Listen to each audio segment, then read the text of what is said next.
My name is Verlaine Terry, and I work at Falls Community Hospital and Clinic, and my title is Public Relations Officer and Grant Writer. And I have been here approximately 1 year after 40 years in banking. I went to a parochial school for 8 years, and I mean that religion every day. It was drilled, you know. And when I went to public school, high school then, I felt like I'd read the Bible several times, you know. Not that I thought that I knew it all, but it's like, you just challenge me. I can quote those verses, but you know, I realized I just memorized a lot. And when I read your book and remembered some of those verses that I thought I would remember for a lifetime, took on a whole new meaning. And so I think I was really touched by that.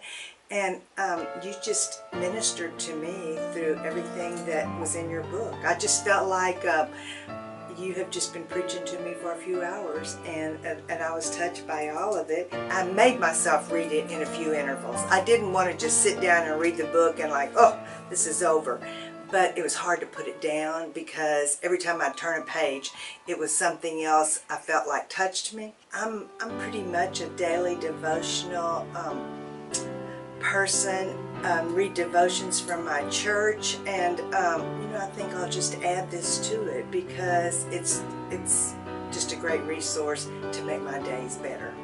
I recommend Inspiration for Your Soul to a lot of my friends, and I would like to put it in the hands of some of my friends, and hope that they would just take the time to read it, because it'll touch them. It'll touch them in ways that I may not realize, may not know.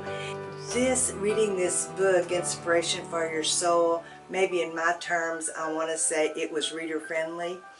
And I didn't have to stop and think and study about it, like what does this mean? And this was just down to earth and everyday living and everyday experiences.